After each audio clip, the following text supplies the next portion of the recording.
Dude,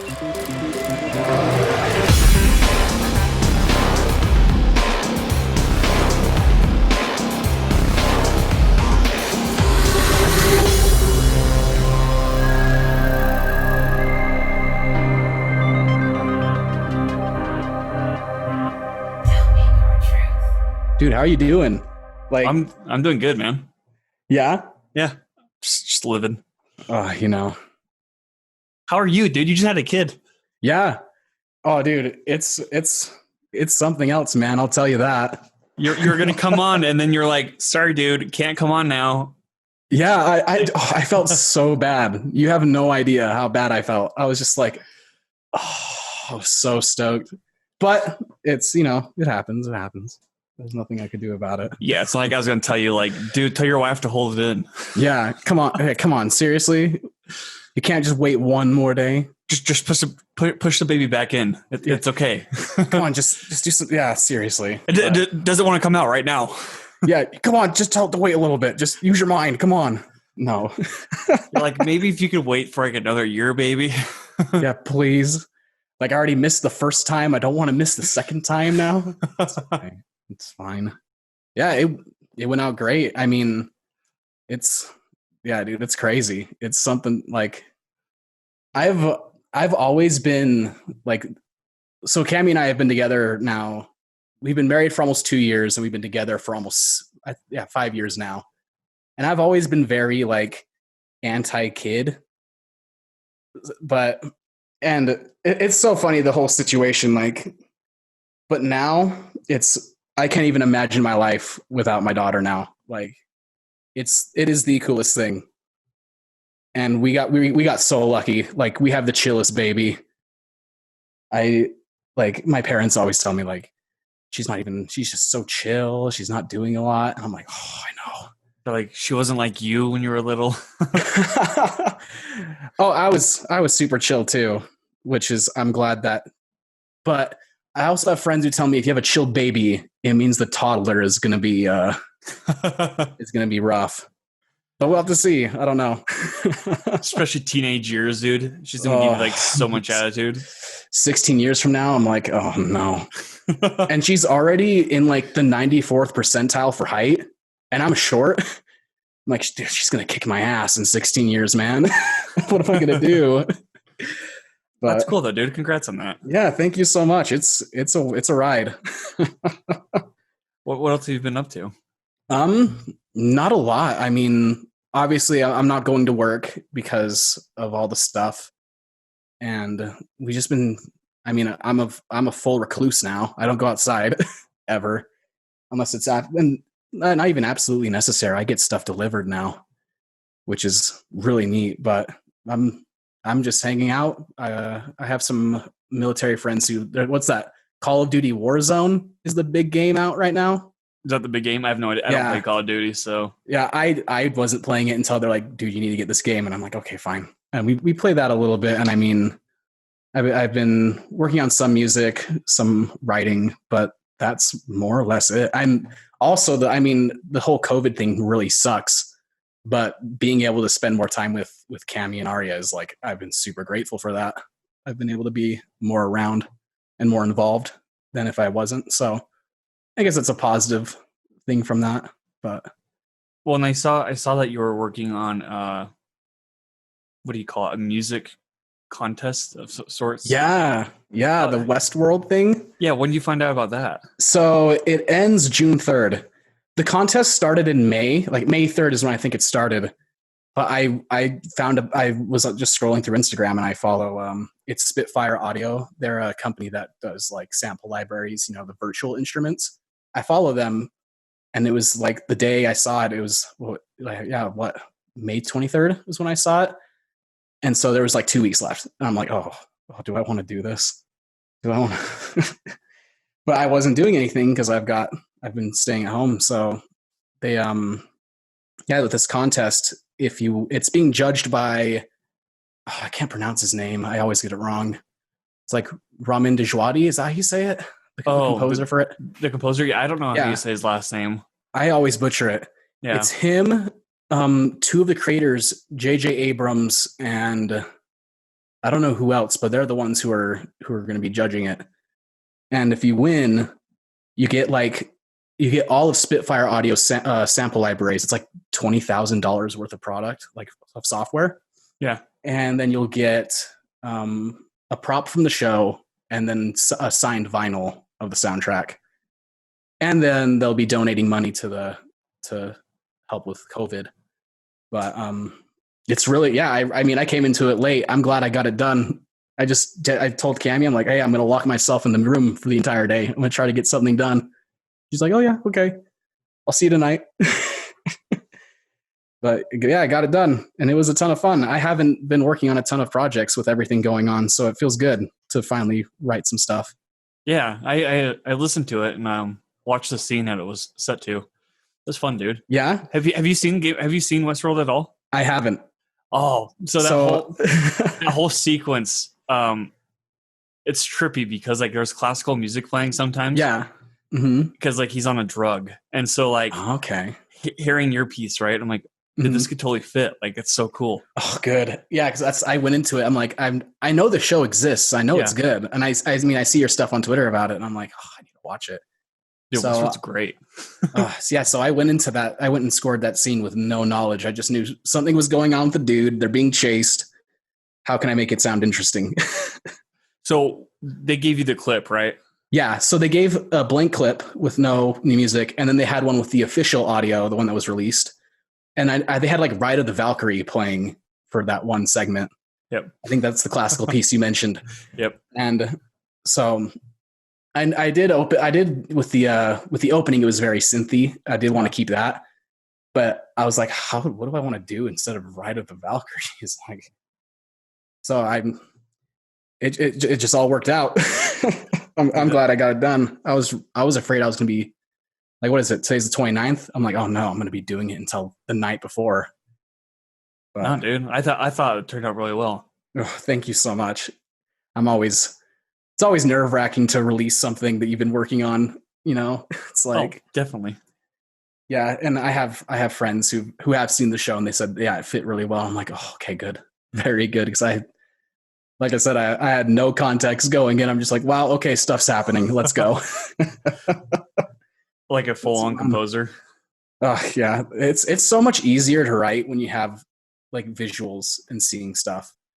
I'm very much like a visual writer than not one who can like come up with stuff off the top of their head. If I see something that's happening, yeah, I can kind of get the feel for it. And it's like, okay, then I can plug this in or get some strings going. It's a lot easier when I have something. No, for sure. Like I know Landon and I have sent you stuff to maybe compose, and like there was no visuals sometimes. Yeah. And oops, my bad. No, you're good. I forgot my phone was on mute. I should probably unmute my phone too. Not unmute, but mute it. There we go. But real quick though, let's have you introduce yourself so the guests know who you are. Sweet. I'm Nathan Ashby. I'm 21 years old. I am a music composer, and over the last year, I've been writing a lot more. And those are my two big areas of artistic interest, I'd say. And how long have you been doing music for? Music in general, since I was like 3 years old. Writing, probably the end of junior high was when I started. And then, yeah, just from there, I've been doing it most of my life. What instrument did you learn first? Piano for sure. Were you classically trained, or? Yes, I had a lot of teachers. I was my mom, she got me, she wanted to get me into piano so I could play hymns when my family is really religious. And so when we go to church, she wanted me to play hymns. And obviously it's evolved into something more, which she never saw coming at all. And it's pretty neat. Dude, that's so cool though. Yeah, it's I mean, for some people I don't know how some people can draw, like I can draw a mean stick figure, but like music just comes, I don't even know how to really explain it. It just comes naturally. Yeah. And also just from like exposure as a kid, like with movies and television, and obviously classical pieces too. So, you started writing in junior high, at the end of junior high. Did you always have like a cinematic mindset, or was it? Oh yeah, definitely. I was my choir teacher. So in 8th grade, that's when I started writing. I was the TA for the musical theater class. Okay. I'm not a musical theater person, but I liked all my friends who were in it, and I wanted to be involved but not be involved, you know. Yeah. So whenever there was free time, there was always a free empty practice room that had a piano in it, and I would go and just play with chords and do some stuff. Obviously, sometimes trying to emulate things I had heard in like a recent movie or a video game I'd be playing. And then my choir teacher's like, "Hey, you know, there's this like a composer contest. They're hosting it one of the high schools. Do you want to enter it?" I'm like, yeah, sure, why not? I'll try something. And so then I didn't enter it because it took me like 8 weeks to write my first piece, and it was just a bunch of chords and maybe like a really simple melody. But after that, it was like, wow, that's really cool. Like I managed to get this thing out of my head and make it tangible. So that's when that was my first like experience writing. What movie score kind of inspired you to go more into the cinematic direction? Let's see. I have to go so far back. I think my earliest memory, like I watched one of my favorite movies was the Disney's Black Hole. You ever see that? I have not. No. It's really old, and watching it now, it's okay. But as a kid, like I love the music. I'd always hum it to myself. Like I think I was only like 6 years old. But the score that really hit me for the first time was Atlantis: The Lost Empire. The one by James Newton Howard. Just that score is like, even to this day, like I'm obsessed with listening to it, and just the way like how the music's structured, and obviously like Hans Zimmer is a big name by the time I started writing. So those are some of the influences when I first started getting into it. Did you start like big, like try to think of these master orchestras, or did you kind of oh yeah, completely. I mean, that's the thing. I was writing on a piano, and as I was playing the chords, I'm like, oh, this would sound so cool with this or this. But I mean, I was in 8th grade, so I had no idea how to do it. All I knew back at that point was writing it on paper and then playing it on the piano. I had I wasn't exposed to like digital audio workstations or any of that stuff. So I could hear it in my head, but it wasn't, I didn't have access to that stuff at that point. Yeah. Whenever I write scripts, I always turn on movie scores. Oh, to get me in the mood, you know? And it just depends on the tone of the script. But like a lot of the times, like one of my favorite soundtracks I've written to was Gravity. Yep. Stephen Price, yeah. So good. Hell yeah, dude. And there's so many intense moments in there, but there's like a lot of like thoughtful, like it's brilliant. Yeah. It's so brilliant. Yeah. What do I think of? Interstellar is one of my favorites too. Yes. Dude. Yes. I'm so mad Hans didn't get the Oscar for that. Like that score was so unique and so sci-fi gets snubbed so much. It really does. And it drives me nuts because I immediately after watching that movie, I left the theater. I'm like, I need the soundtrack now. I've never heard a score that was so like, oh, you're gonna get me going on that. No, dude, I love it. I know Spotify has the special edition where it has like really more tracks. Yeah. So it's always it's so nice. It's so nice. And there's like one line in that movie where he's like, you know, you can't do this. And he's like, no, it's necessary. And then like, when it cuts to the wide shot of the thing spinning and like the music, it's all dude. Cinematic joy, dude. Yeah, I watched Hans Zimmer's like behind the scenes with the score for that. Yeah. And the scene where they're on the ocean planet, you see the wave for the first time. And the way he described it when he was writing it for the organ, it's like the organ's alive and it's breathing and it needs air and it has that release that's almost human. And it's so like when that chord hits, like even just talking about it, I get goosebumps because it's so good. I still remember being in the theater and seeing that. When you see it for the first time, it's just like, whoa. Did you watch it IMAX? Yes. Oh yeah, my dad took me to the IMAX. We were not going to experience that movie any other way. No, dude, that's the disappointment that I have. Like, I hope, because I know with The Dark Knight they did like a 10-year theatrical release. Mm-hmm. I hope they do that with Interstellar, like IMAX. Oh, I know, because like honestly, like seeing that in IMAX was probably like one of my most favorite movie experiences I've had yet. You know, so good. And then like watching it, because I think I saw that 5 or 6 times in theaters. Like I was obsessed. And well, every time was IMAX. Like it was just I'm okay. There's no other way to experience it, and the way the music just amps that movie. Like I mean, I was crying by the end of it when the theme, just that subtle theme at the end. It's heartbreaking and it's beautiful. And I'm like, oh, goosebumps, man. Yeah, dude. That Hans he's brilliant. He's definitely a huge influence on the stuff I do whenever I'm working on some stuff. So is he your favorite then? Like, would you say he's your main inspiration, or do you? That's so hard.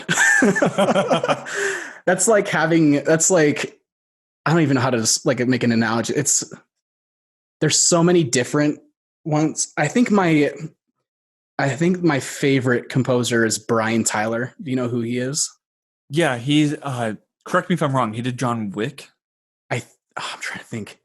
I don't think he did. He did the Fast and Furious movies. He did some of the Marvel stuff. I think he's he's in Marvel. Break, I think, is another one of his movies too. Yeah, and he's also done Call of Duty games or video games. And there's one movie that I know he's done. It has Gerard Butler in it, and I think I know what you're talking about. Oh my god, what is the movie called? Yeah, I'll find it, dude. But I was exposed to him for the first time when I played. There was a video game called Lego Universe. It was like a Lego MMO that was I played in junior high. I'm like, oh, this music's so good. And it's like, oh, it's written by this Brian Tyler dude. And so I listened to him, and I'm just like, the way I come from I come from a more classical background, but I have relatives who are into like the rock stuff. I have an uncle who's in a rock band. Ooh. Or is involved in rock. And the way Brian Tyler kind of meshes those two worlds is so cool. But then Hans Zimmer is brilliant. I love John Williams. I can't not mention John Williams. See, it's like if I was obsessed with fruit and I had to pick a favorite fruit, but I love all of them. Yeah. So I don't know if I could pick a favorite because they're all so good. It was Law Abiding Citizen. That's the movie I was talking about. Yep. Yeah. Mm-hmm. And he did do John Wick 2 with it was John Wick 2. Okay. He did John Wick 1. I don't know if he did John Wick 2 or 3, but I know John Wick 1. He did it with Joel J. Richard. Oh, nice. But that's super cool. Yeah, and I mean, there's still there's a ton of video game composers out there that I really love. Yeah. But yeah, I don't think I could pick a favorite. There's too many. Dude, there's a horror movie, and I know you like horror. Oh, yeah, I haven't even mentioned like Joseph Bishara, like stuff for like Insidious and all that. Dude, yeah, I was listening to the Conjuring soundtrack for like once. Oh, and I felt like I had to like sage myself after because I'm like, this is just fucking so dense. Oh yeah. When I remember when Alana brought me got me involved with your guys' stuff, and Landon was like talking about his vision for like holograms and stuff.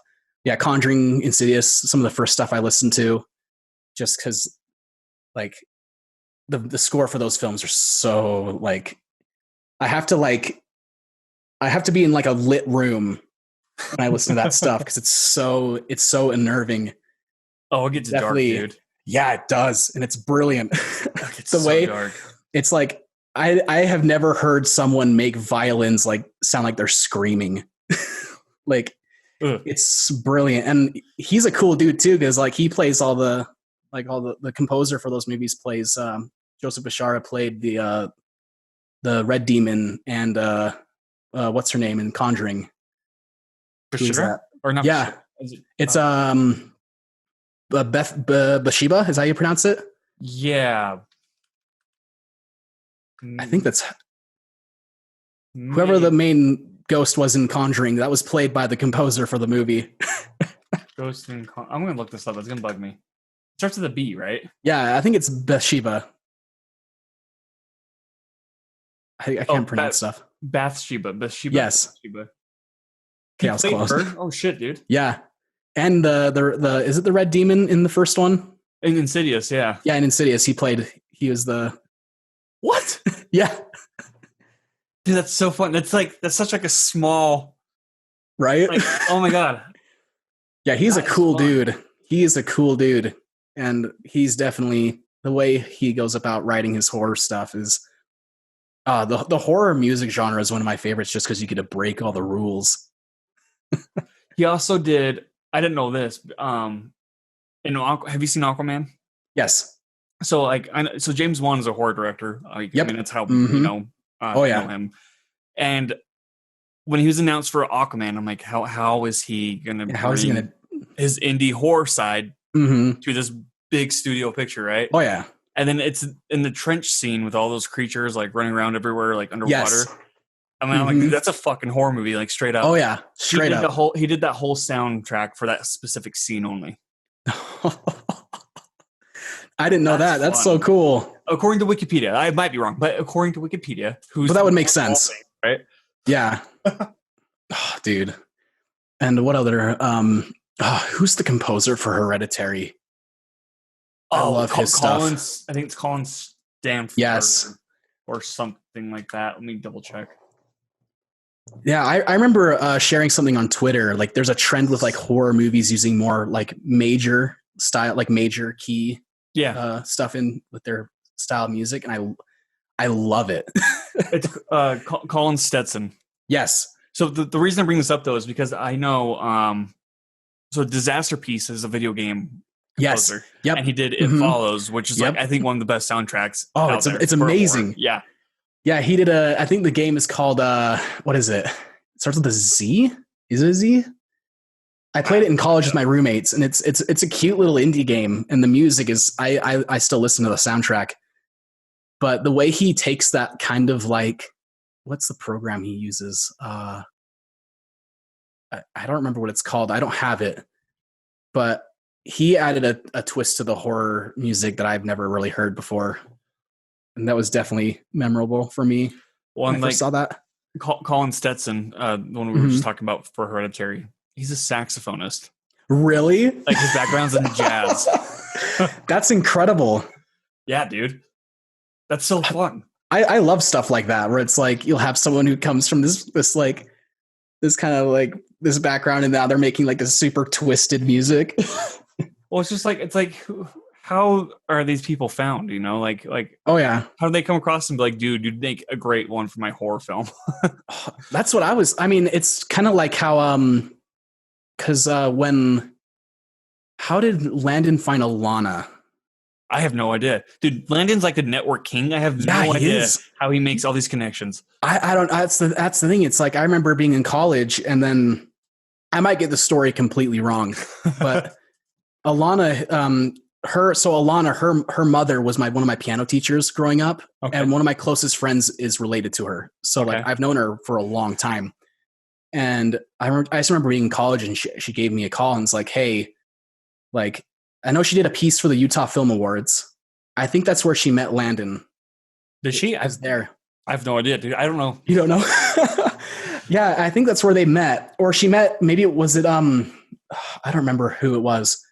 But she was also, classically trained. Yeah. I don't think she before meeting with me, she'd ever touched like, music software, like the more modern stuff, not like sheet music, that software that's different, but like digital audio workstations. So I remember she called me and was like, "Hey, I'm working on this project with these people.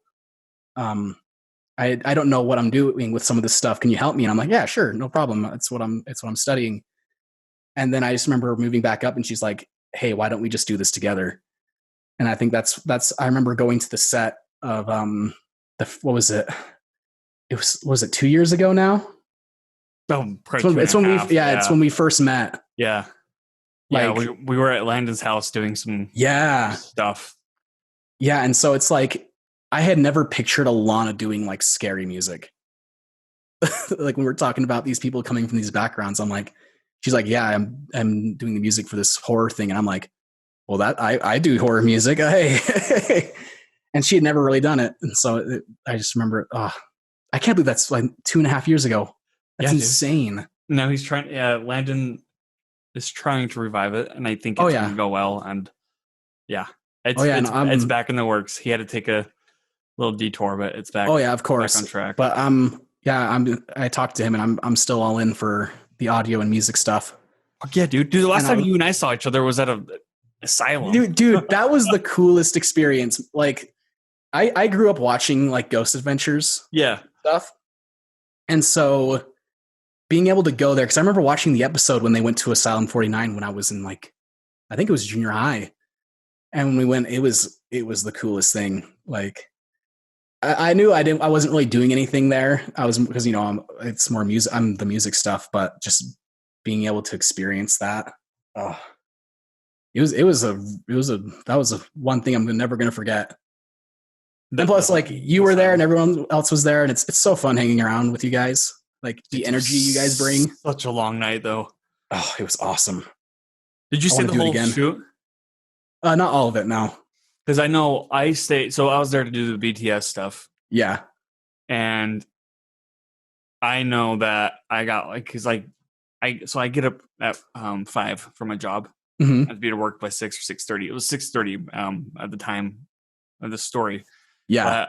Right after that, like right after I got off work, I had to head straight to Tooele to meet with them for a production meeting, and then go to the asylum, and then do an all-nighter there. Friday night, dude. And so I was just like so tired and exhausted. So by 3:00 rolled around and in the morning, right? Mm-hmm. Like I was like kind of snoozing on like one of the couches. Oh, really? Yeah, dude. I'm like, I was almost pulling like a 24-hour day, and I'm like, I have to leave. I'm like, I can't drive in this state. Like I have to leave. So I told Landon, and he's like, all right. And so like on the way home, like I was almost falling asleep. Like it was really awful. Yeah. So knowing my limitations now, like hopefully I don't have to pull that off again. Like, oh fuck, dude, right? Oh man, but it was so cool. And I still remember, like, I just remember I was with, I don't remember who. We were in the hallway, and we were just hanging out against the wall. Oh, but before I tell this, like that space, that environment, like I can't even describe how that felt, like that negativity, like, oh dude, the feeling of someone watching you, but dialed to 11. Like, I just remember being against the wall and like hearing something like footsteps down the hallway, and then we'd be like, hey, did you hear that? There's no one down there, right? And we're like, yeah, there's no one down there. It's like, oh, okay. Dude, it's just so like I was actually talking on the phone. I think it was like at 8:00 at night or 9:00 at night. And I was by the entrance, so was away from the shoot, so I could take care of my own personal business. And I kept hearing footsteps walk up behind me and like running up behind me, and like I'd turn around, there's nothing, right? Just like darkness and like sharp corners of shadows. And I'm like, so then I remember because the owners were there that night, renovating, preparing for the Halloween season. And they were like, do you guys want to come down to the haunted room, like the room, right? Yeah. And we're like, fuck yeah, like let's go why not? It. Yeah, of course, we're here. Yeah, and they wouldn't turn on any of the lights, like, so we had to go in there like almost in pitch black, and then like somebody had like a night vision camera, and like we're just like they're exploring while they're off shooting, the main stuff, or just they're shooting, and like no joke, we heard cracks come from that room, like some like shuffling. Oh, dude, and like it just felt so cold, and like at that time, I'm like, I'm out. I'm done. I looked at dude. I'm like, I. And then I don't know if you were here for this part either, but they took us to another room, and they're using, I think it was Christina or her brother. I think I was. Was I there for that? I think I was. Yeah, and they were using them as like a human pendulum kind of thing. Yes, I did see that.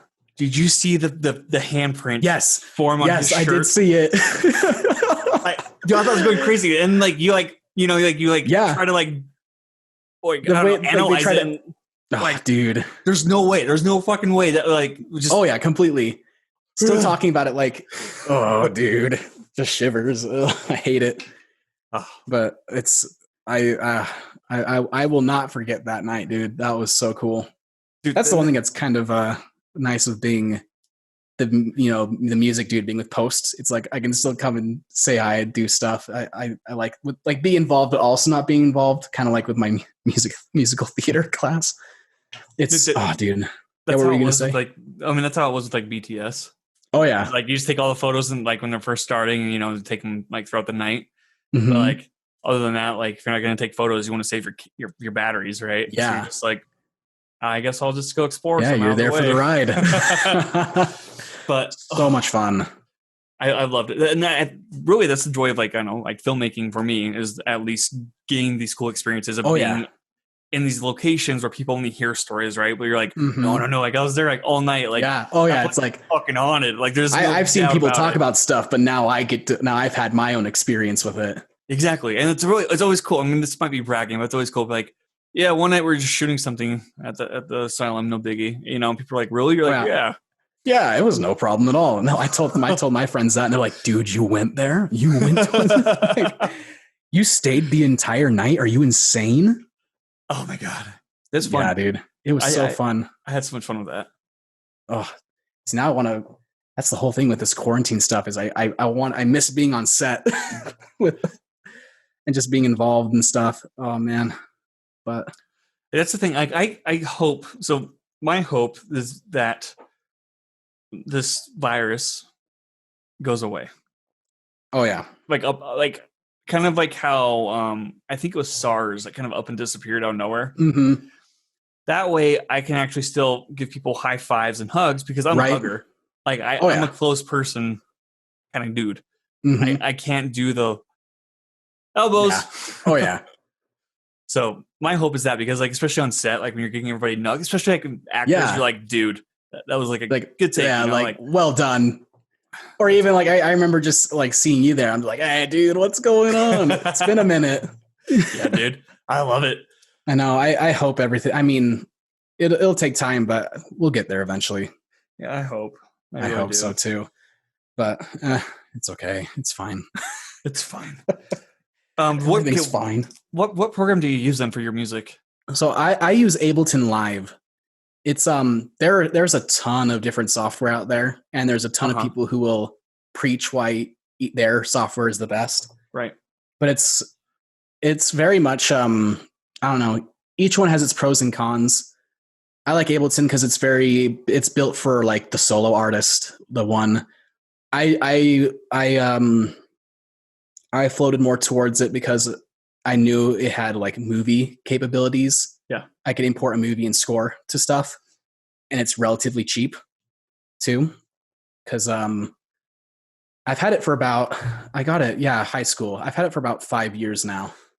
And it's really nice. I mean, there's so much out there. I got to dabble in a couple of different software while I was in college, but I definitely I like Ableton a lot. It's got a lot of nice stuff. And would you go to college for? Just music? Yeah. So I went to Snow College for 2 years. They have a music degree there for there's a lot of different emphases you can do. Mine was in music production, but obviously I'm not there now. I loved the experience, but it was out in the middle of nowhere, and none of my old roommates went. I was married my second year, and I missed like my people, and like I don't regret it at all, and I learned so much while I was there. But that's another thing too. I'm anxious to see what the whole school landscape is going to be after all this is over. But I do want to wrap things up. But yeah, that's where I went. So my stuff was in music production and some composition. Would you go back there, or would you go to a different school? Yeah, Ephraim it's 2 hours away. No one's down there. It's not a bad school. I loved it, and it's smaller and a little bit more like it's way more what's the word? Like there's smaller classes, and the faculty there, like my music professors were some of the coolest people, and they're all so talented. But yeah, I wouldn't go back. At least with my situation, if I wasn't married and I was like, I would probably still be down there. You don't have a kid. Yeah. See, I don't want to go back. I love it here. And plus I'm closer to all you guys. Yeah, finally. I know. Geez, I'm such a jerk. Would be like, dude, are you going to come on set? You're like, I'm all the way in butt fuck Egypt. Yeah, I know. I'm like 2 hours away. can't make the drive, or I don't want to. I hate driving up from there, especially like around Lehigh. It's a nightmare. Oh, dude, Lehigh sucks. It sucks. So for those of you who are not from Utah, Lehigh is the worst spot to get stuck in traffic. And you're guaranteed to get stuck in traffic. It's never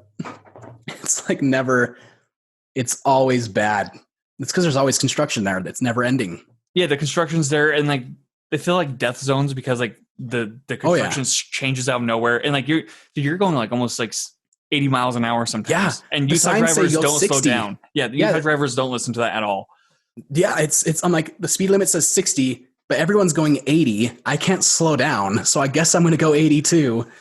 And it's and it's so tight. It gives me I do not like driving. Like I am not a fan of it. So going through that multiple times, it sucked. It's awful. I do not miss that. That's one of the biggest reasons why I don't want to go back.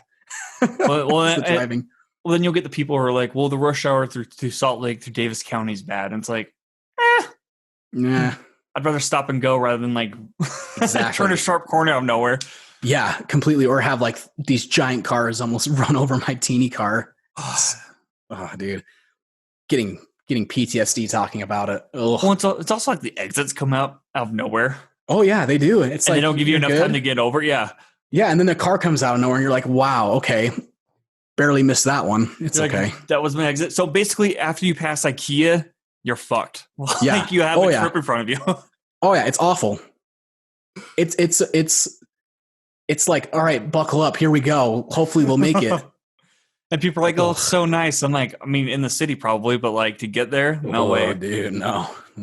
So like when somebody's like, "Oh, I live in Orem or I live in Lehigh," I'm like, really? Really? Like we don't have to hang out, do we? Yeah, no. Like I want to visit you, but I don't want to visit you. You know what I'm saying? like if you want to hang out, you come up here. Like it's chiller up here. Oh yeah, completely. It's like, come on. I don't want to make the trip, but college was fun. It was good. I'm glad I went. Did you have any like crazy college experiences? My roommates were nuts. Really? Not nuts in like a bad way. They're some of my favorite people. I love them to death. They are some of the most talented musicians I've ever met. Like I had one of my roommates is a trumpet player, and he goes around the West Coast and plays all the time. Really? I know he performed in one of who's the composer for World of Warcraft. He went and did recordings in Salt Lake, I think, for some of his stuff. He's brilliant. And then my one of them was a guitar player, one of them's a keyboard player, synth player, one of them's a saxophone player. And then I had an artist roommate too who was a musician, but he's amazing too. His art's incredible. But our late nights doing music theory until 2 a.m, loved it. So what exactly is music theory then? Like how do you apply? I imagine it's kind of like film theory where like you take apart the components and you kind of apply it. It's like, how do I even explain it? It's like you'll look at it's like analyzing, like here's a piece, let's analyze the chord structure, the harmonies, it's basically dissecting like the music to its fundamentals, and it's kind of like the rules, right, quote unquote rules for music. Like if you think about like if I were to listen to like a Hans Zimmer piece, I could be like, oh, he's using this chord progression with like these passing tones. It sounds like rocket science to some people, and it kind of is. It's absolutely insane. But it's that's more or less what it is. It's just the like, how do I? But see, I've taken it and I still don't even really know how to describe it. Because like with film theory, I mean, like it kind of teaches you to watch a film. Yeah. And dissect it, like you said, and see how they applied all the rules or how they broke the rules for that matter. Yeah. Oh, yeah. And then you reconstruct it. Yes. And then you'll like maybe make your own thing too. It's like using like this chord progression, I want you to write a piece that follows these set of things. But then it just gets confusing when it's like, we'll compare this to like Mozart, but he broke the rules here, or he broke the rules here. I just came out of it like, well, everyone just breaks the rules. They're there, but no one follows them. They're meant to be broken. Yeah. So it's still really interesting because then I can now listen to music and kind of understand the structure and then apply it to like, oh, like Brian Tyler did this progression. I want to kind of emulate that. So I can use the same thing and change it up a little bit. Yeah. But do you have more a or less favorite, what it is. Do you have a favorite classic composer then? I know classic is like another music. Very broad. It's very broad. Yeah. Because you have the romance period. You have the, was it a Baroque, classical. There's a ton of different stuff. I know Beethoven's up there. Schubert, Rachmaninoff is crazy. He's got some crazy stuff, which is weird talking about classical music and saying it's crazy. Oh, dude, this Rachmaninoff guy, he's got some wild stuff going on. No. Those are some of my favorites. I'm very, I'm trying to think of, there's this one. Ooh, which opera piece was I listening to the other day? I don't remember his name. Their names are really wacky too. I can never remember them. I'm terrible with names. And it's like, what were you listening to today? I can't tell you. something, opus 40, something. People are like, what the fuck? Yeah, exactly. It's like, oh, okay. I'm like, yeah, I'm sorry. Did you have a favorite period then? Probably, I mean, I like the Baroque stuff just because, like, especially when I was learning music theory, music theory is easy. Like, analyzing pieces from that period I think are easier for me. And they follow a set pattern, most of the pieces. Because, I mean, every era of music builds off of the last one. Yeah. So, I mean, there's a lot of good pieces from every era, and there's a lot of pieces I don't really like too, especially if I had to play them. Oh, I'm not a fan of playing music, especially if it's like classical, like live, especially. Oh yeah, I'm very much a behind the scenes kind of like writer. That's the one. It's like I hate performing in front of people, which is one thing I didn't like from going to school. Is, oh, you play the piano? Guess what? You're going to be learning all this, and you're going to be playing in front of all these people. And I'm like, oh no. You really have to step out of your comfort zone for that. But yeah, it's okay. I have a lot of performance anxiety, so I usually avoid it. That's how I am. That's why I don't like to be on camera. Oh, tell me about it. I'm all behind the scenes. Yep. There's a few things I wouldn't mind doing, but yeah, I do not like it at all. I'll do production all day, but don't make me play 5 minutes of a piece. I don't blame you, dude. Yeah. So going back to what you said, though, how each era is based off the last era, like kind of like reinventing it. What's this era called that we're in right now? This one, I don't remember the name. I know it has a name. Hold up. Because my question is going to be, what do you think the next one's going to be? Like how vastly different it's going to be than like what we're used to now? I don't know. I mean, I definitely know synthesizers changed the game a lot with writing, and there's a lot of I don't know. I'm not into I don't listen to a lot of pop music just because it's very formulaic, but I don't know what the next era would be. I think that in fact I do think do they call it the modern era? Oh, they just call it 21st century is what it's called. But yeah, electronic music is what ushered in, I'd say, this next period. Like synths, computers, definitely. That changed the game. Just technology in general. Yeah, like the fact that a kid can write a hit on a laptop and not have to record it on analog tape. It's mind-blowing how easy it is now. That's the thing. It's like, hey, we're doing score the scene from Westworld. Okay. I don't need a live orchestra to do it. I have virtual instruments that sound not as good and doesn't have as much of that human element, but it's pretty close if you know how to do it. So I definitely think if there were to be something new, it would be more of that, more emphasis on electronic, which is I'm not a huge fan of, because I'm that, like me coming from classical stuff. I want to I love the use of synths in like horror music, and like horror movies, but I love like the old style, like orchestra, the use of orchestras in horror.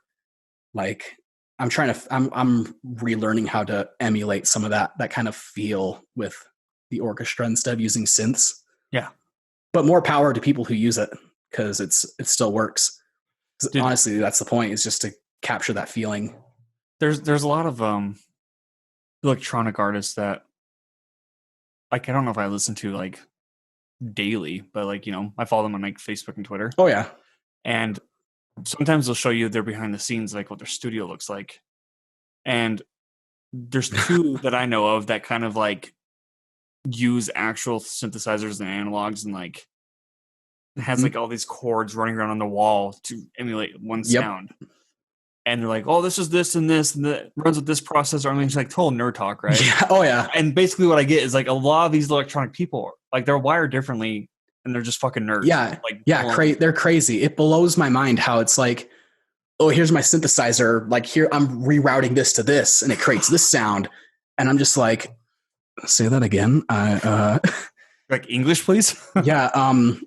Yeah. I have a friend who can create sounds with you could get the most vanilla synthesizer and he can create some crazy stuff. And I'm like, that's not how I was trained. Because like you said, like a lot of the programs now have like pre stuff in there, like pre instruments in there, and you could buy pre like package deals, you know, and try to emulate those sounds through your computer. But I mean, dude, like, I think it's BT is one. Like, I don't know if you've heard of him. I think so. He's a trance artist, and then Cell Dweller, which is like an underground kind of industrial, kind of guy. They both scored movies. Oh, really? Yeah, they've scored movies before, but who am I thinking of? Like Junkie XL. Have you heard him? Yeah. Oh yeah. Yeah, but they're old school. Well, they'll like just recreate these sounds using these synthesizers, and BT is known for his glitch edits. Like, I think he holds like the Guinness World Record of most glitches in one song. Yeah. Jeez. Yeah, but I mean, he creates it physically though. Like, that's crazy, because that's the thing with music software now. It's like, I don't need to have an entire wall dedicated to a synthesizer. I have a little program I can look at and tweak things. Yeah, dude, I'll send you a photo, because like he's been posting stuff of his studio, and I'm like, it's crazy. Or Deadmau5, his studio, like or even Hans Zimmer's studios. It's like, I don't know, like that stuff. It's seeing all that just scares me. I'm like, there's so much you could do with that. I would just get lost. Well, and I watched Hans Zimmer's masterclass just for shits and giggles. Yeah, and I mean, he had like a lot of nice stuff, right? Oh yeah. And I'm like, dude, you're like talking about how you could create music, but then you're using this really nice stuff. And you're like, how do you tone that down for like just the average Joe? Right? Oh, seriously, right? And then Deadmau5, I know I was watching a YouTube video of this guy doing a tour of his house. Dude, the guy has like his own server set up to store all of his music and to like add all his effects for his concerts. It's crazy. Like, how? Like, and it's interesting too, because like people, I watched some of Deadmau5's masterclass stuff. It was more just like clips and stuff, right? And like he doesn't play. He writes everything in the computer, where it's like he builds the chords using like just the software, like here's the write tool, and I'm going to draw the chords out. Yep. And it's crazy how easy it is now to be able to do that. And then you have Hans Zimmer, and he's just like going absolutely nuts. Or even Brian Tyler plays like 30 different instruments and records them all by himself. But even then, what artist am I thinking of? I think his name's like Alan Walker. Like, I know he didn't have a ton of stuff when he first started. Alan Walker? Yeah, I know he recently did a remix of Time, Hans Zimmer's Inception piece. Oh, right. He's a Norwegian guy. Yeah. But that's the thing with music technology now. It's like, I don't need a wall to make these sounds. Dude, he's 22 years old. Yeah. His Faded song, I think that he's the one who wrote Faded. Is that what it is? Let's see. I think it has like over, let me see, Alan Walker Faded. Yeah, it has 2.7 billion views on YouTube, and it's only 4 years old. Jeez. Yeah. It's crazy. What are you doing with your life? Tell me, seriously. it's crazy, but that's the thing. You only need one good. You just need one hit, and then you're set. It's That's like I was saying. I'm not a pop guy. I'm not either. Yeah, I would much rather do movie stuff than write a pop song. I don't want to get stuck in that. I'm much more of a metal guy. Oh yeah. Especially like with some good breakdowns, dude. Gets me like one of them. There was what game? The new Doom game, Doom Eternal. It's metal, dude. Yeah, they brought in for the choir. They brought in metal singers for the choir, like black metal. Like yes, like so screaming. Like it's amazing. It's so good. I love it. And plus rock in general is what's interesting, pop music this day. Well, what's interesting about like a lot of those black metal bands is like, I mean, they sound dark because their lyrics are pretty damn fucking dark, right? Oh yeah. Doom metal almost. But I know some of them will actually have side projects where this one guy is actually part of like a Norwegian folk. Oh really? Yeah, and like he just speaks what do you call it? I don't know. It's like Viking music almost. It's really like really cool. It's just chants and like oh yeah, the complete opposite of like yeah, just the screamo stuff. Yeah, because like in the screamo stuff, they're like the blood of the goat, and you're like, ew, like what the fuck darkness. Is this? Yeah, it's the voices those people have, man. It's fuck, dude. It's insane. Like I can't even like. My voice is very mediocre, and I just hear these people. I'm like, wow, they were just built for it. It's crazy. Those vocal cords. Or who is his name? Is it Steven Tyler? Is that who am I thinking of? Aerosmith? Yeah, just his. I want his vocal cords, man. If you sing what's his song? Dream On. Yeah. If you're singing along with that, and at the end when he goes like that high pitch, dude, those like, really high notes. I'm like, nope, hurts. Like kick me in the balls, and I still can't do it. Yeah. Oh yeah, like, completely. Yeah, I can't do it either. But I know people who can, and I'm just like, good way to be. I'm just gonna admire you. It's like a trained thing you have to like do with your vocal cords. Oh yeah, it's like it's even like opera singers too. Like the way they have to go a certain route. Like there's I can't remember the singer's name, but this tenor can hit such like he can hit such like these high notes with such bravado, and it's so good. I love there's it's like the same thing but with applied to like a different genre, but they're essentially the same thing. Just it's crispy, so good. Sounds very Italian. Completely, French. dude. Is that French? What is this? Is this French or is this Italian? No. I'm pretty sure it's Italian, but don't quote me on that. I don't know. I'm not a linguist by any means. Neither am I. A culturalist? Is that what you would call it? I don't know. Yes. A culture expert? Definitely not that completely. Either. I took an anthropology class once. You did? Yeah. I almost failed. I mean, to be fair, that teacher was shitty. Like, I mean, that whole class hated him. We always get those. But I learned that there's a culture. This might be TMI, but there's a culture out there in the world that they believe that you become a man once you come, right? From other men though. Yeah. So, really? Yeah. And they believe the life force comes from a tree. Well, they'll suck the sap of the tree and then do their little thing. Mm-hmm. So they think that's how that works. Mm-hmm. And I'm like, that's you learn something new every day. I mean, that's something I thought I would learn in college, but here we are. Well, here we are. And then what was I was also thinking of, you ever listen to like Mongolian throat singing? Dude, okay, there's like this one that's pretty fucking metal. Yeah. It's crazy. Yeah. Oh my God. Yeah. It like it makes you like want to ride a motorcycle and just like, it's like, I didn't know, like, it's so cool listening to this ethnic thing, but feels so badass. Just like, and like throat singing, it's hard too. It's really hard. Like I tried it and then I was like, yeah, no, I'm going to kill my voice. You're like, yeah, probably not. Yeah, completely. So pursuing. I thought that was my desk right there. My bad. I was like, whoa. So when you're pursuing music, though, like, has there ever been a chance, or not chance, like a time that you've actually doubted yourself? Oh yeah, all the time, all the time.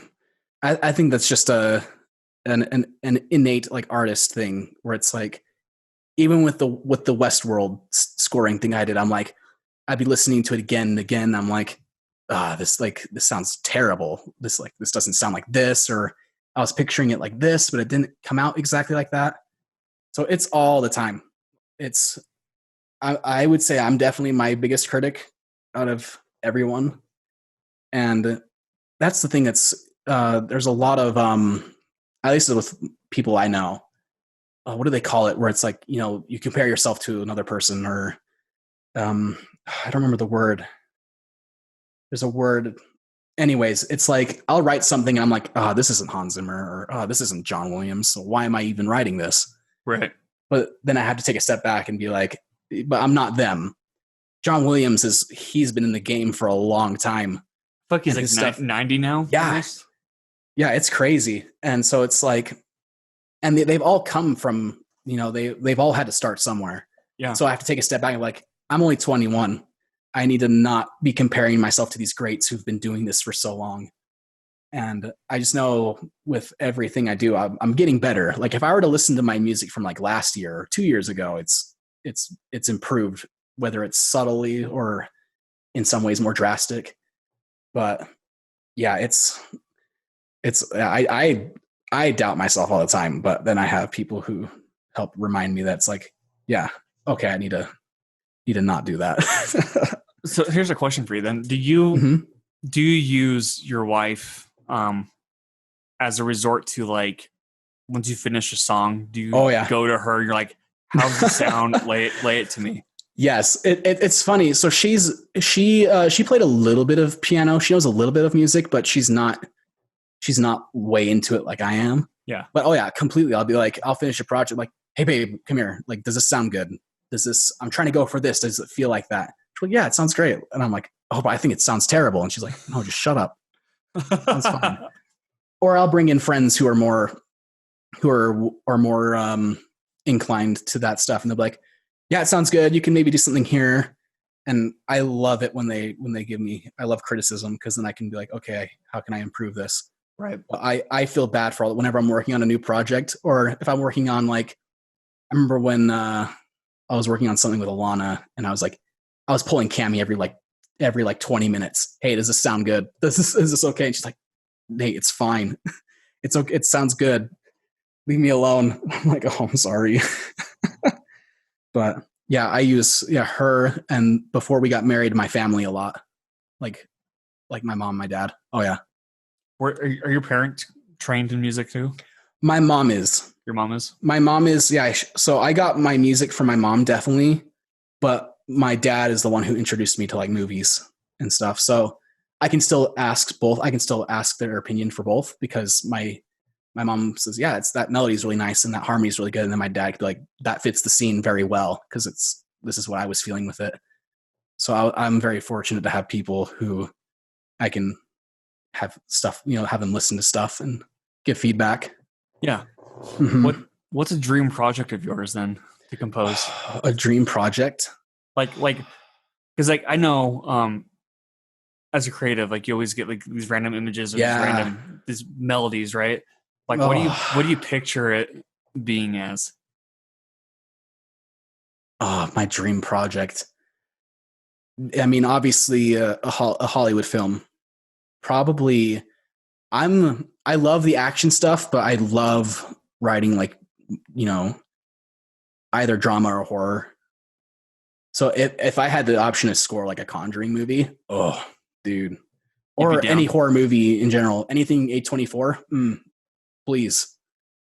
Dude, A24 has a lot of quality stuff too. Yeah, they do, and it's quality stuff that's just, yeah. I would love to do just horror music and just be even doing stuff with you guys is a dream for me. Like, there were so many times I'd be like, especially when going to college, it's like I love my parents, but it's with like any art field, it's like, maybe you should go into computers, or maybe you should do something different. Been there, yeah. And it's like, but being able to work on a project and then see how it turns out, and that it's that reassurance that's like, okay, I can do this. And I still remember going on the first time I went on set with you guys. It was like, wow, this is really amazing. And I would love to keep doing this. That was a fun set. Yeah, it was. I don't know I don't know what exactly happened there, but I'm trying to remember it too. I mean, that's the thing. It was 2.5 years ago. It was 2.5 years. Yeah. I remember we were shooting something, and I remember you being there. Mm-hmm. Yeah. I was with Alana. Yeah. And I'm like, how's it going? And you're like, how's it going? Good.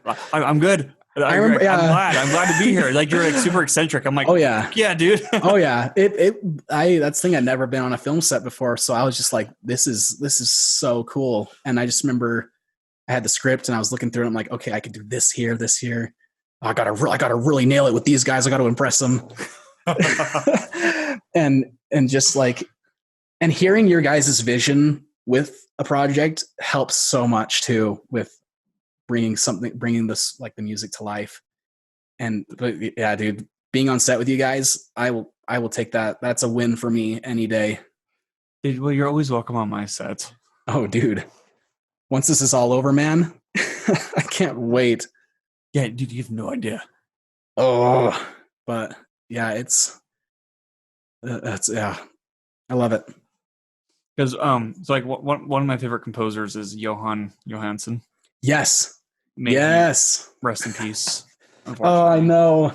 I hate it, but so to me, like, just being a cinema fan, like, his music's definitely different than like what's been there. Oh yeah. And I know what's her name? I don't want to murder it. Hold on. She did the score for the Joker. Isn't like I know who you're talking about. It is Hildur. Like, Hildur. I don't want to. I know. I can't say the last name either. Guanadir. I'll just maybe say it like that. But so she echoes a lot of what Johan did, because they actually worked together, which I thought was really cool. I didn't know that. And she did the score for Sicario 2. Yeah. Which I didn't know that one. Yeah, so I haven't seen Sicario 2, but like Sicario 1 was like, oh yeah, freaking, like, it's amazing, right? For a thriller to have that kind of music too, like, like, dude, it was just like, this is like, it's like a trance. Yeah, like, it's so cool. So hearing his echo in the trailer with her score, I'm like, oh my god, like, maybe he's passed it on to somebody else who can keep this kind of scoring going. Because he also did Arrival, which is my favorite movie. Oh yeah. Did so Prisoners, which is super dark, but like, it's a very melancholy score. Like, yeah, I love that kind of music. That stuff. I like the haunting kind of, like, atmospheric. Yes, that's it's very vibey. Yeah, like cinematic vibe. You have to be in the mood. Like, you have to, like, really like completely. Ooh. And he also did Mandy. I don't know. Have you seen Mandy? Yes, I have seen Mandy. Yeah, it's just with any artist that passes, like, it makes me appreciate everything that's come, like, everything they've done a lot more. Yeah, because I don't think he scored too many. I know he was more of a what? I lost my train of thought. I take it back. He scored a lot of movies. Oh, he has? Yeah, he's done quite a bit, but. And that's the thing. I'm still relatively young, so I'm not as aware of. Like, I know Hans Zimmer's been doing stuff for a long time, but I wasn't aware of, like, I was mostly aware of stuff like after, like, Dark Knight. You don't remember Gladiator? Pirates. I do know. All right, I know Gladiator. Yeah. Okay, so the thing with Hans Zimmer, so I hear that he might have a protege. Is that the correct term? Where there's a composer working underneath him, like a. I know he has a lot. He has a company called. Let me see. Because the guy who did the Pirates of the Caribbean theme wasn't actually Hans Zimmer. That was that was I can't remember his name. But a K. Yes. I'm trying to find so he has a company called Remote Control Productions. Okay. And it's a team of so many composers, like there's I'm looking at, there's a whole bunch of pictures. There's so many people, but I know he's a huge advocate for like teaching like the next generation.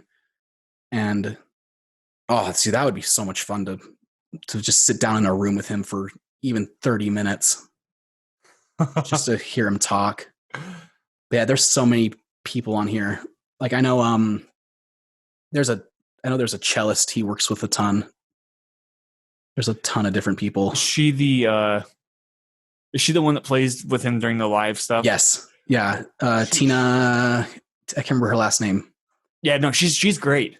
Yeah, she's incredible. She actually, so she did a piece with there's a guy who does vocal work who's known for like more of like the folksy stuff, like Norwegian folk, as what I want to call it, because it's kind of, I don't know, it's not like our folk, but he does the vocals for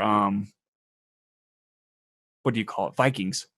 Yeah. And what's his name? I think I know who you're talking about. And he's also set to do the soundtrack for the new Assassin's Creed. Oh, who is it? Oh, what's his name? Who is it? I'm trying to. Did he do God of War? I'm not entirely sure. Hold up 1 second. Are you talking about is Beer McCreary? No. Oh, okay. He has a big Viking. His name is Einar Selvik. Einar Selvik. I haven't heard of him. So Trevor Morris composed Vikings. And yes. Yeah, and so he was performing with Einar Selvik, but there's one song where the celloist was playing alongside him. Yeah. So it's beautiful. Like, I mean, that's what it really is. Yeah, Hans Zimmer live, his stuff, just, it's crazy. Klaus Bedet is the guy who did Pirates, I think. I think it's his name. I'm going to send you a link. You don't have to watch it right now, but that's the link I was talking about where he's playing with the celloist. Yep. Mm-hmm. Freaking amazing. So good. Freaking amazing. Oh, dude.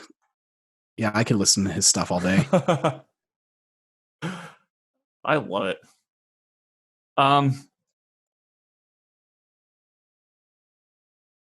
What are your fears of pursuing music? Definitely the I mean, obviously scoring a big film, there's a lot of stress. A lot of people are going to see it. A lot of people are going to listen to it. I guess it also depends on, there's a lot of nowadays, like the more you can do as a composer, the more valuable you are to like your client. So like I could just write and then, be at the recording sessions, or I could write, conduct, and orchestrate. Like, there's a lot of stuff you can do. But I am very introverted. I like, just like I was saying, like the behind the scenes kind of stuff. And it's like, if I ever had to do a big budget like score, that means I have to go travel, I have to go live record, I have to go make sure everything sounds good. And it's like, that's very nerve wracking. And then there's cases like what was it? Who did the music for Rogue One? Michael, I can't remember. Yes. I say his last name. I can't pronounce his last name either. He had like 4 weeks to make the score because I think Alan Silvestri was supposed to do it originally, but something happened and he had to back out. So he had to make the score so fast. And that definitely, like, I like having deadlines for sure. It's definitely a huge motivator, but to have 4 weeks to write, record, and make sure a Hollywood film is sounding good. Yeah. Sounds like a nightmare. So he did a piece from War for Planet of the Apes. Mm-hmm. And it made me cry. Oh, it's so good. Because his score for Up. Oh yeah. I think I know which one you're talking amazing. about. Yeah, his stuff, that's the thing. It's like, his stuff's great, but I felt like the music in Rogue One was kind of lacking in some areas. Rogue One was lacking in a lot of areas, sir. It was, yeah. That's not my favorite Star Wars. I liked it for a lot of different reasons than a lot of people who go. Like, I can the story wise and everything. Oh yeah, it's. But as a kid who played like the Rogue Squadron games, yeah, like the third act, I can watch that all day just because it reminds me of like it's still good. Like the credit I'll give Rogue One is it made Vader terrifying at the end. Yes, for like once. Yeah, that's like the first time I wasn't expecting that as Vader. You know. Yeah, and there was definitely there's a little too much fan service in there. I was just like, oh, okay. You remember this? You remember this? Yeah, and like I like Gareth Edwards. It's like I think it was like more of a studio thing because it really was a studio. That's the thing with a lot of studio meddling. He's very good with scale, like his Godzilla movie. Like, and Godzilla's better than Godzilla 2. I don't know what Michael Daugherty is thinking, but again, I think it's probably something to do with the studio because that was such a huge. Completely. Because with that director, he's from the indie world. Yeah. And he's known for like horror films like Trick or Treat, you know, and Krampus, like these smaller budget. And then, so of course, the studio's going to have their hands over. But makes me, I don't know. But I did like the music for Godzilla too. I did like the score for it because that was also written by Bear McCreary, who did God of War. Yeah, definitely they brought back the original Godzilla theme for that, and I did like that. That was a nice touch, but I won't rewatch that again. But he is set to work with the Batman with Matt Reeves, which I think is cool. He is. Oh, see that? See, given enough time and like, you can. Oh, I didn't know that. That's exciting. Yep. So I don't know. I like composers. I like listening to music and figure out soundtracks. And like I said, they're like Gravity. that soundtrack to me, like I think is one of the most beautiful pieces. Just very reflective, you know. And there's even I was re-listening to the original Poltergeist soundtrack, and there's a lot of pretty music in there. That's like very, very beautiful and very like. Have you ever had like I've always like there's like a dream director composer like team up. Yeah. Like say like Hans Zimmer, Christopher Nolan. Like I'm trying to think of who. Oh, I forgot. Anyways, that was I had a train of thought and it went right off the rails. Who is your dream composer and dream director? Right now, hold up, I need to look this up really fast because I'm pretty sure I know the answer. Oh, interesting. I whenever I think of a composer director duo, I always think of Christopher Nolan and Hans Zimmer. And Hans Zimmer is not doing Tenet this time. He's not. That's interesting. It's because Hans Zimmer is doing Dune, which is my favorite he's director. Doing Dune. Okay, I'm okay with that. That's a good reason not to be on. That's a good enough reason for me. But I'm pretty sure the guy who is doing Tenet is he did Black Panther. Oh, okay, that could work. That could be really cool. That's the thing with composers too. It's like you've heard their previous work, and it's like you can kind of. They have a certain style to it, yeah. Yeah, it's like, oh, that would be like, that's a cool combination. That's sweet. Okay, I didn't know that. There we go. Yeah, dude. I think there is one piece of soundtrack that I want to play at my wedding, whenever that is. Mm-hmm. And it's from Lord of the Rings. Ooh. It's called Concerning Hobbits. Yep. And it's a very happy, like, song. And, like, dude, like, people could totally classically dance to that, you know? Like, oh, yeah, completely. Fuck yeah. Oh, it's so good. That's the thing. It's just how, like, especially now, like with me, like writing stuff, I always have a soundtrack playing because there's always something that fits the mood you're writing to. Yep. And I got to talk with, do you know who Chance Thomas is? I do not know. He lives here in Utah. He did the music for Lord of the Rings Online and the Avatar game. He's working he's a big name in the video game industry. I got to go to his studio once, and just the way it's like how music is just a universal language to like you could be from anywhere around the world, and like you talking about that piece from Lord of the Rings, like you immediately get that feeling. So magical, man. Like, oh, I love it, dude. Just it's incredible. Music, I think art just in general, because being a composer, you're still an artist. Filmmaker, you're an artist. Painter, you're an artist. Just like artist is such a generic term, and there's so many sub branches of it. But like completely, in the end, they all tie together of being universally and timeless. Oh like, yeah, and when you bring some of them together, man, like it's just it's heaven. It's never ending. It's just it's the French Italian. It's so good. I love it. One more thing, sir. Yes. A couple more things, and we can tie this up. Oh yeah, because I know you have a family to get back to. Oh, it's all good for the night. Okay, how do you hope to inspire others then?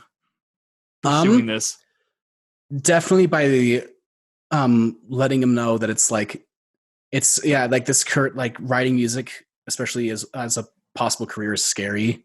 Yeah, but it's like if you go all in, man, it's so worth it. And obviously I want people to listen to my music and feel something, you know, like to get something out of it. I've had a few soundtracks that I've written that some of my friends like, I really like that, and it made me feel this way. And I'm like, you know what? All right, that was the goal. And that's really what it comes down to, is just I want to make someone feel something, and hopefully it makes their day a little bit better. Dude, that's the thing. So like when I was doing Night of Adventure, my dad composed that. And there are scenes so good. Thank you. There are scenes that I wasn't expecting. Like I wasn't expecting to have like such moving music with it, right? And yeah, he came up with like all these ideas and like totally put more emotion behind it. And there's a scene at the end that actually gives me goosebumps still, just like watching it, because like like that's how I know I did well in that, you know? Yeah. Oh yeah. And the fact that he is able to bring that out, and it's like when the two characters are saying goodbye at the end. Yep.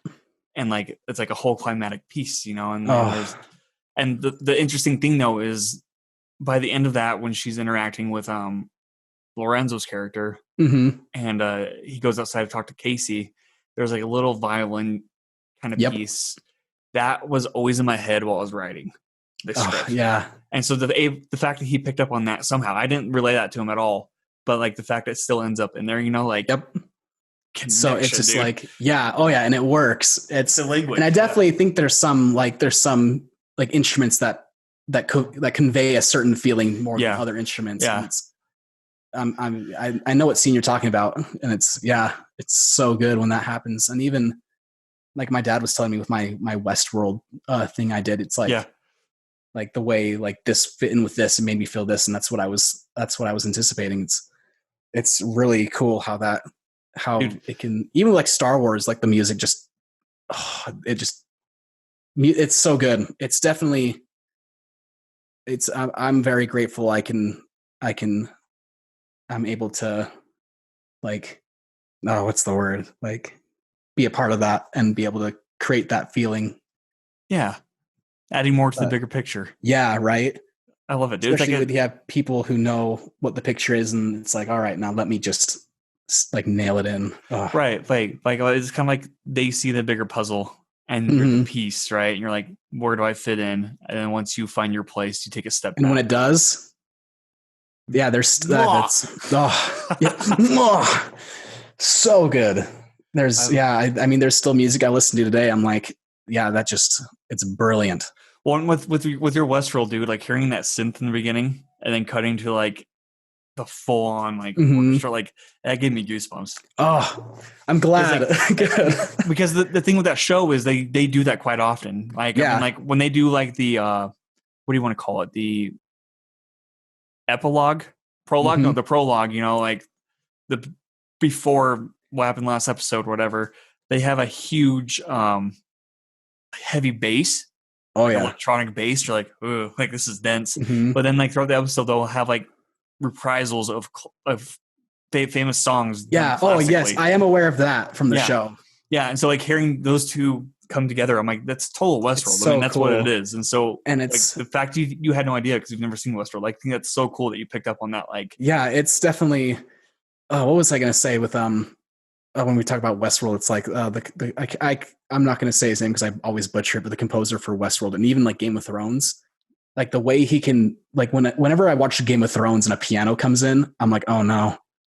Well, no, the way that instrument that's used and used mostly for like a certain style of music can convey such like, it's, I love creating moments like that where it's just like, he has an actually really cool piece from Game of Thrones, from the last season, which people fucking are split on, right? Oh yeah. Have you seen Game of Thrones? Yes. Okay, so it's the Night King. Yep. When it's all in slow motion and it's the piano piece, like it's so. That's what I tried to do at the beginning of that. That's the thing. With going into that Westworld, I do know his Game of Thrones music, so I'm like, I'd love to have something piano in there. Yeah, and like the piano fits though because Westworld definitely utilizes it.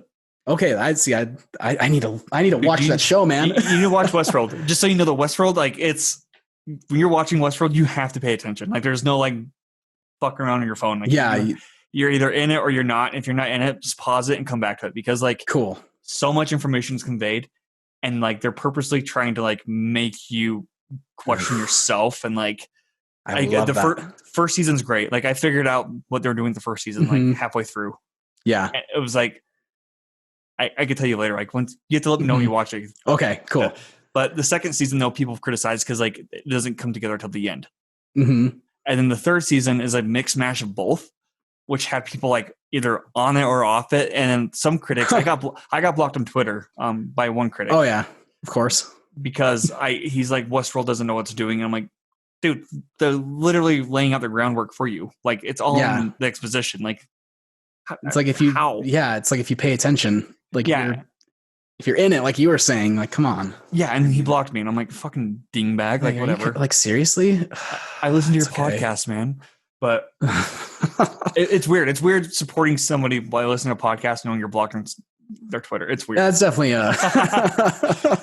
I'm like, I don't know how to feel about it. Recently, like one of the other contributors to the website muted my comment because he's talking about Star Wars, and I said a comment. He muted me so nobody could see it. And I'm like, dude, are you like kidding me? Come on. Like let's have a discussion. Let's like this. It's so dumb how people are so one way or the other. It's like it drives me nuts. But it drives me nuts too.